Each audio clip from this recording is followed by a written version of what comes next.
Mr. McKenna, we would like to draft you to the Toronto Maple Leafs. The 2026 NHL Draft has come and gone. You got Toronto getting their new face of the franchise. You got slipping defensemen later on in the top 10, plus a bunch of more interesting, more funny moments. And today we're going to go through all of that, taking a look back at what was the 2026 NHL Draft. So make sure to leave a like and subscribe if you are new.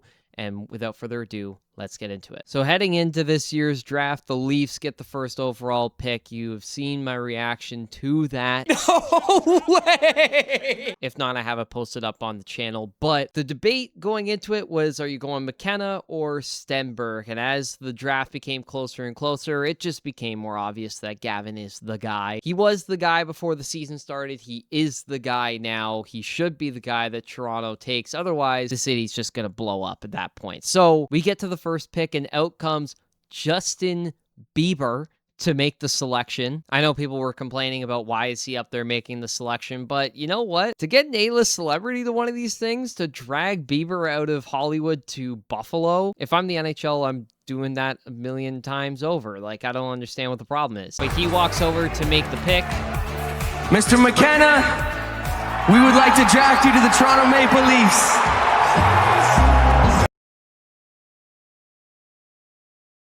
It's still weird. Like I said this on my initial reaction to the pick, which you can go check it out. It's on my social media channels. That heading into this season, if you told me that the Leafs were going to get Gavin McKenna, I would have thought you were stupid or pranking me or something. The fact that everything went so bad for the Leafs this year, just for them to end up with the first overall pick, get Gavin McKenna, it's such a weird turn of events for this franchise. And now they get a franchise cornerstone in Gavin. And I don't think he's going to be the solution to every problem in Toronto. I think there are a multitude of flaws within that roster that aren't just fixable in one off season. It's going to take a bit longer than that. But no matter what happens, you have the guy to build the franchise around for the future, and that is Mr. McKenna, as Bieber called him. But then at number 2, the Sharks take Ivar Stenberg, as again, we all expected. Low-key probably going to be better than McKenna out of the gate, but a guy who's going to step in and replace what they lost by trading William Eklund. And in that trade, they got the 9th overall pick. And if we skip ahead a little bit,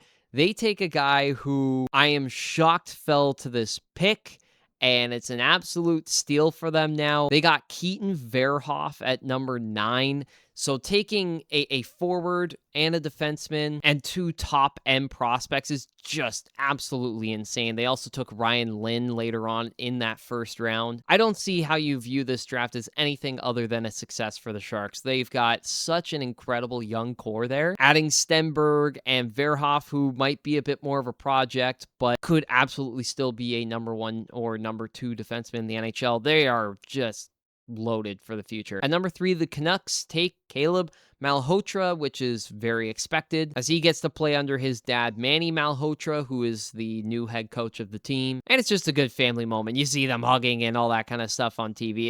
It's nice to see. For Vancouver, this is the start of a new era for them, where they are trying to build out a crop of young players that actually enjoy playing with one another. And that is something that they have struggled to put together for quite some time. I don't know if Caleb Malhotra is going to be part of the solution or a big part of it, but it's just cool to see a father and son duo for head coach and potentially player. At number 4, the Buffalo Sabres decided to keep the pick, which I thought they were going to trade it, but they decided to take Daxon Rudolph out of all players. That's the first defenseman off the board, and I'm just shocked that it's him. Not that he's a bad player or anything, but like, he was projected to go like 9 or 10. I don't know what Buffalo sees in him, but it's going to be interesting to see how that develops, especially when you've got other defensemen that you passed on. One of them being Chase Reed, a guy who was talked about as going 2nd overall to the Sharks instead of Stenberg, widely viewed as the best defenseman in this draft, and he drops to now number 5, or potentially number 5, I should say. But the Rangers also decide to go in a different direction to take Alberts Smeets at that pick, who I think garnered a lot of attention from his performance at the Olympics and at the World Championships for Latvia. I do think he's actually going to be very good, but again, Chase Reed, right there. and you don't take him. When is the slipping going to stop for this guy? Well, it's not at number 6 as Calgary decides to take Carson Carrolls, who actually wasn't there for draft night as he was working on his family's farm. Just such a normal prairie thing to do. Again, I know Chase Reed was available there, and I am a fan of taking best player available, but you already have an offensive dynamo in Zane Parrick. Go out and get a guy in Carrolls who can be more physical, can complement the game that Zane Parrick brings to that blue line. I think they're building out a very solid future there in Calgary. So Chase Reed, who is thought of going at 2, if not 3, has now slipped a few spots, but one team decides to step up. Someone decides to take him, and it's the Seattle Kraken, the team that nobody wants to play for, as I said in my last video. But they take Chase Reed at number 7, a guy that they absolutely needed because they just need something on that team that is exciting. A guy who's going to be the engine that runs the offense on that back end in Chase Reed. It is something that Seattle absolutely needs, and they just need some kind of a player to look forward to in their prospect pool, which then leads to the Winnipeg Jets, my Winnipeg Jets. And they can go one or two ways here. They can either go with Keaton Verhoff, and I've already kind of spoiled it, they don't take him, but get a big mobile defenseman, or you go the opposite route and you take Viggo Bjork, a 5'9" center/winger out of Sweden. Initially in my reaction, which you may have seen on social media, by the way, 90,000 views at the time of me recording this. What the hell? But in that reaction, I initially wanted Verhoff, and then they take Bjork, and I immediately just switch up because I knew how good Viggo was. I knew that he was a very, very solid player. A lot of draft books and rankings heading into this draft had him within the top 5. So the fact that he dropped to number 8 is a good thing for Winnipeg. And here's why I'm on board with Viggo Bjork. Yes, he's a bit undersized at 5'9", about $180, but what he brings is a compete, a motor, and a physicality to his game that you wouldn't expect out of a guy that size. Couple that with being one of the best 17-year-olds in SHL history, putting up almost 20 points in 40 games for Djurgården out of the SHL. Couple that with his incredible World Championship performance where he put up 6 points in 8 games, and potentially, if he's able to fill out his frame and prove that he can be a center at the NHL level, that is a long-term solution to the second-line center problem that this team has had since 2018. This guy has the makings of being an absolute star in the NHL if things go the way that we want them to, or that I want them to in Winnipeg. Plus, he got the Sidney Crosby stamp of approval. How am I supposed to argue with this? Then things quiet down for a little while until we get to pick number 15. We get Gary Bettman to the podium as he announces that Mason McTavish has been traded from the Ducks to the Blues in exchange for the 15th overall pick and the 29th overall pick. But the Ducks take that pick and they select Nikita Klepov, who just had a 97-point season for the Saginaw Spirit in the OHL, who are absolutely stacked coming in. Going to play at Michigan State next year, but that's not the most interesting part about this. The most interesting part is the fact that this guy was videotaped walking out of the arena with his full-on Ducks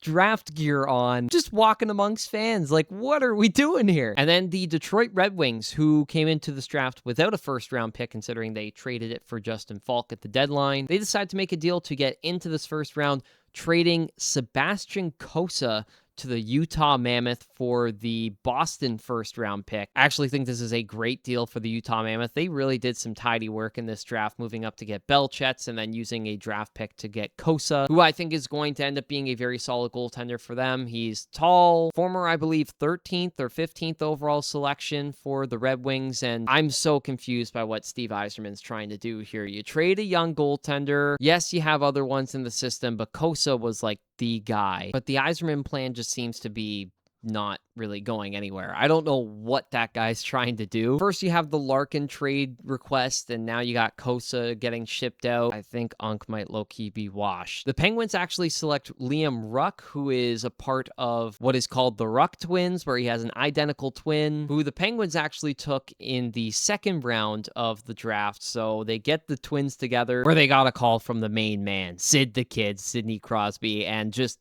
their reaction to this is hilarious. Awesome. Thank you. Yeah. Thanks for the call. We really appreciate it. Yeah, this is awesome. Thank you. Congratulations, guys. That's awesome. It's crazy. Yeah.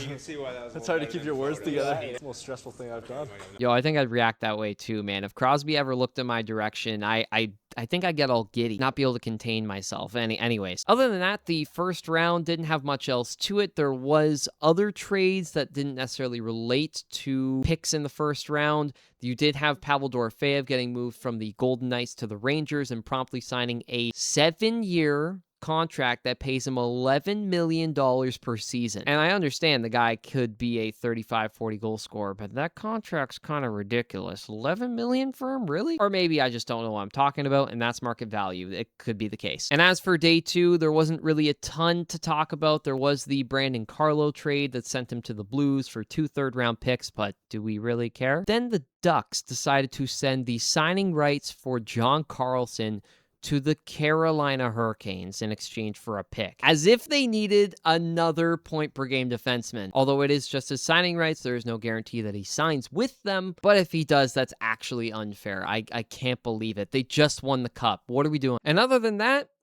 not much else for me to talk about because I'm not a scout. I don't know who a 4th-round selection is, and I can't tell you everything about them. But now that is behind us, and we have free agency coming up on July 1st on Canada Day. But let me know in the comment section below, what did you think of the NHL Draft?